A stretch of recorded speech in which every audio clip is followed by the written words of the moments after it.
आज पूरा देश देख रहा है, हमारे देश का किसान कड़ी ठंड में रात को आसमान के नीचे खुली सड़क पे सो रहा।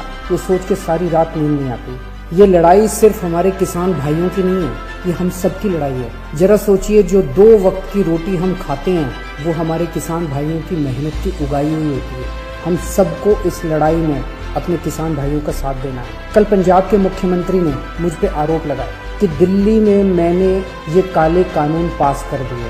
इतने नाजुक मौके पे भी इस तरह की गिरी हुई राजनीति कैप्टन साहब कैसे कर सकते हैं? ये तो तीनों केंद्र के कानून हैं। जिस दिन राष्ट्रपति के इन तीनों कानूनों पे दस्तखत हुए थे, उसी दिन ये तीनों कानून पूरे देश में लागू हो गए। अब ये किसी राज्य सरकार के ऊपर नहीं है कि वो इन्हें लागू करेगी या नहीं करेगी। अगर राज्य सरकारों पे होता तो देश भर से किसान केंद्र सरकार से बात करने के लिए दिल्ली क्यों आते? वो अपने अपने राज्य के मुख्यमंत्रियों से मांग करते। ये कानून केंद्र सरकार लाई है और कोई भी राज्य सरकार इन कानूनों को ना तो रोक सकती है और ना पास कर सकती है। अब सवाल ये है कि जब कैप्टन साहब को ये बात पता है तो फिर उन्होंने मुझ पर ये झूठे आरोप क्यों लगाए? इसका एक बहुत बड़ा कारण है। जब से हमने दिल्ली के 9 स्टेडियम को जेल बनाने से रोका है, तब से केंद्र की भाजपा सरकार मुझसे बहुत ज्यादा नाराज है।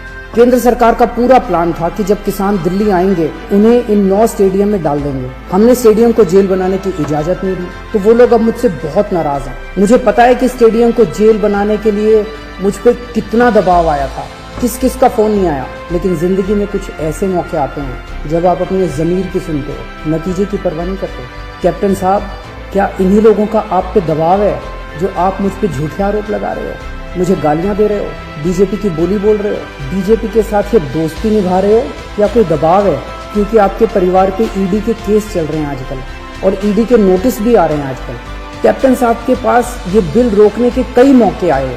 पंजाब के लोग पूछ रहे हैं कि तब कैप्टन साहब ने इन बिलों को क्यों नहीं रोका? आज से 1.5 साल पहले 2019 में केंद्र सरकार ने ये तीनों काले कानून बनाने के लिए एक कमेटी बनाई थी। उस कमेटी में पता है कौन था? उस कमेटी में कैप्टन साहब थे। कैप्टन साहब, पंजाब के लोग आपसे पूछ रहे हैं कि आपने उस कमेटी में इन काले कानूनों को क्यों नहीं रोका? आपने कमेटी में एक बार भी इन काले कानूनों का विरोध क्यों नहीं किया?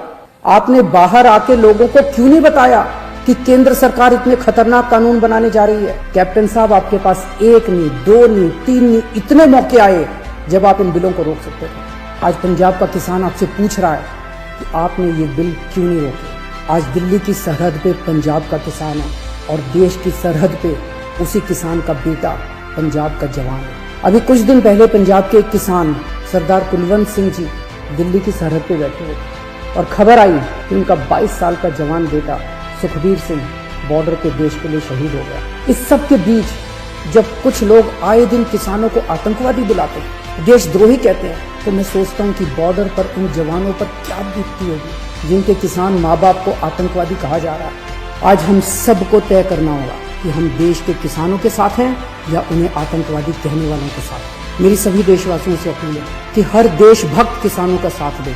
मेरी सभी आम आदमी पार्टी के लोगों से अपील है, कोई राजनीति नहीं करनी, सभी पार्टियों के लोगों के साथ मिलके भारतीय बनके किसानों की सेवा करनी है। राजनीति करने को पूरी जिंदगी पड़ी है, अभी बस सेवादार बनके सेवा करो। हमें इस इनकलाब का ना राजनीतिकरण करना है और ना इस इनकलाब का राजनीतिकरण होने देना है। मेरी केंद्र सरकार से अपील है, सभी मांगे किसानों की तुरंत मानी जाएं और एमएसपी की गारंटी को कानून में डाला जाए। जय हिंद।